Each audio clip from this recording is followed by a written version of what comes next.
యోహాను సువార్త 18వ అధ్యాయము. యేసు ఈ మాటలు చెప్పి తన శిష్యులతో కూడా కేద్రోను వాగు దాటిపోయెను. అక్కడ ఒక తోటయుండెను. దానిలోనికి ఆయన తన శిష్యులతో కూడా వెళ్ళెను. యేసు తన శిష్యులతో పలుమారు అక్కడికి వెళ్ళుచుండువాడు గనుక ఆయనను అప్పగించు యూదాకును ఆ స్థలము తెలిసి ఉండెను. కావున యూదా సైనికులను, ప్రధాన యాజకులు, పరిసయ్యులు పంపిన బంట్రోతులను వెంటబెట్టుకొని దివిటీలతోనూ దీపములతోనూ ఆయుధములతోనూ అక్కడికి వచ్చెను. యేసు తనకు సంభవింపబోవునవన్నీయు ఎరిగినవాడై వారి యొద్దకు వెళ్ళి, మీరెవరిని వెదుకుచున్నారని వారిని అడిగెను. వారు నజరేయుడైన యేసునని ఆయనకు ఉత్తరం ఇయ్యగా, యేసు ఆయనను నేనే అని వారితో చెప్పెను. ఆయనను అప్పగించిన యూదాయు వారి యొద్ద నిలిచియుండెను. ఆయన నేనే ఆయననని వారితో చెప్పగా వారు వెనుకకు తగ్గి నేల మీద పడిరి. మరలా ఆయన, మీరు ఎవరిని వెతుకుచున్నారని వారిని అడిగెను. అందుకు వారు నజరేయుడైన యేసునని చెప్పగా, యేసు వారితో, నేనే ఆయననని మీతో చెప్పితిని గనుక మీరు నన్ను వెతుకుచున్న ఎడల వీరిని పోనీయుడని చెప్పెను. నీవు నాకు అనుగ్రహించిన వారిలో ఒకనినైనను నేను పోగొట్టుకొనలేదని ఆయన చెప్పిన మాట నెరవేరునట్లు ఇలాగూ చెప్పెను.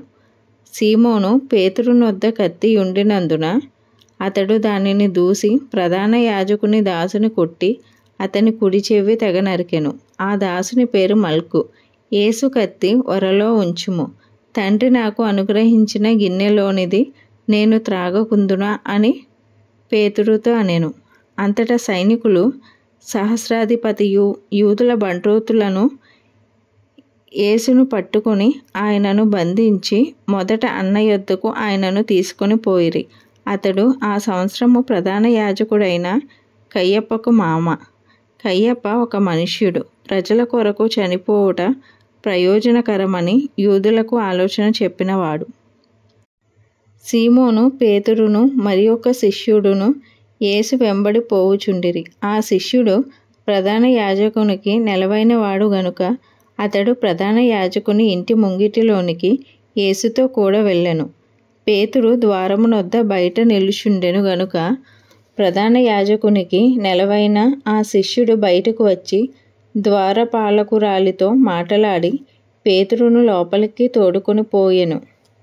ద్వారమునొద్ద కావలియున్న ఒక చిన్నది పేతురుతో, నీవును ఈ మనుషుని శిష్యులలో ఒకడవు కావా అని చెప్పగా అతడు కాననెను. అప్పుడు చలివేయుచున్నందున దాసులను బంట్రోతులను మంట వేసి చలి కాచుకొనుచు నిలుచుండగా పేతురును వారితో నిలువబడి చలి కాచుకొనుచుండెను. ప్రధాన యాజకుడు ఆయన శిష్యులను గూర్చియు ఆయన బోధను గూర్చియు యేసును అడుగగా, యేసు, నేను బాహాటముగా లోకము ఎదుట మాటలాడితిని. యూదులందరూ కూడి వచ్చి సమాజ మందిరములలోనూ దేవాలయంలోనూ ఎల్లప్పుడూ బోధించితిరి. రహస్యముగా నేనేమియూ మాటలాడలేదు. నీవు నన్ను అడగనేలా? నేను వారికేమి బోధించినది విన్నవారిని అడుగుము. ఇదిగో నేను చెప్పినది మీరెరుగుదురని అతనితో అనెను. ఆయన ఈ మాటలు చెప్పినప్పుడు దగ్గర నిలిచియున్న బంట్రోతులలో ఒకడు, ప్రధాన యాజకునికి ఇలాగూ ఉత్తరం ఇచ్చుచున్నావా అని చెప్పి యేసును అరచేతులతో కొట్టెను. అందుకు యేసు, నేను కాని మాట ఆడిన ఎడల ఆ కాని మాట ఏదో చెప్పుము, మంచి మాట ఆడిన ఎడల నన్నెలా కొట్టుచున్నావనెను. అంతటా అన్న యేసును బంధింపబడి ఉన్నట్టుగానే ప్రధాన యాజకుడైన కయ్యప్ప యొద్దకు పంపెను. సీమోను పేతురు నిలువబడి చలి కాచుకొనుచుండగా వారు అతన్ని చూచి, నీవును ఆయన శిష్యులలో ఒకడువు కావా అని చెప్పగా అతడు, నేను కాను, నేనెరుగననెను. పేతురు, ఎవని చెవి తెగ నరికెనో వాని బంధువును ప్రధాన యాజకుని దాసులలో ఒకడును నీవు తోటలో అతనితో కూడా ఉండగా నేను చూడలేదా అని చెప్పినందుకు పేతురు, నేనెరుగనని మరి ఒకసారి చెప్పెను. వెంటనే కోడి కూసెను. వారు కయ్యప్ప యొద్ద నుండి అధికార మందిరమునకు యేసును తీసుకొని పోయిరి. అప్పుడు ఉదయమాయెను గనుక వారు మైలపడకుండా పస్కాను భుజింపవలెనని అధికార మందిరంలోనికి వెళ్ళలేదు. కావున పిలాతు బయట ఉన్నవారి యొద్దకు వచ్చి, ఈ మనుషుని మీద మీరు ఏ నేరము మోపుచున్నారనెను. అందుకు వారు, వీడు దుర్మార్గుడు కాని ఎడల వీని నీకు అప్పగించి ఉండమని అతనితో చెప్పిరి. పిలాతు, మీరు అతన్ని తీసుకొని పోయి మీ ధర్మశాస్త్రము చొప్పున అతనికి తీర్పు తీర్చుడనగా, యూదులు ఎవనికిని మరణశిక్ష విధించుటకు మాకు అధికారము లేదని అతనితో చెప్పిరి. అందువలన యేసు తాను ఎట్టి మరణము పొందబోవునో దానిని సూచించి చెప్పిన మాట నెరవేరెను.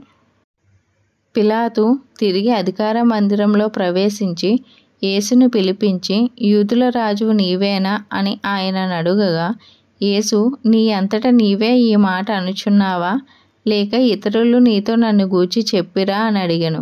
అందుకు పిలాతు, నేను యూదుడన ఏమి?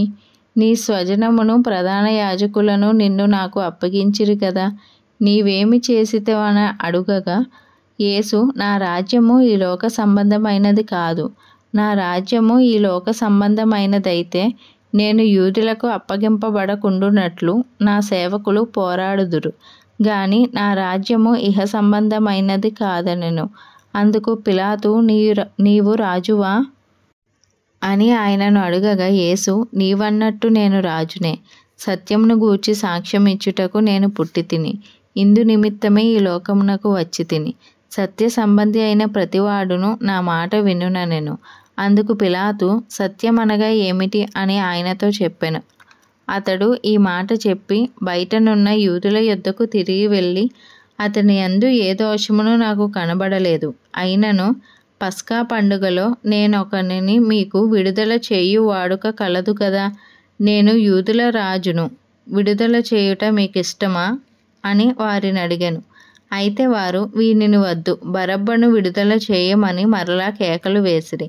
ఈ బరబ్బ బందిపోటు దొంగ. ఈ వాక్యం దేవుడు దీవించును గాక. ఆమేన్.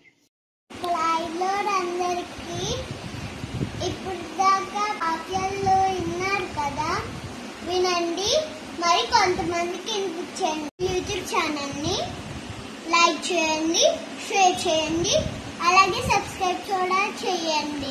Jesus loves you all. Amen.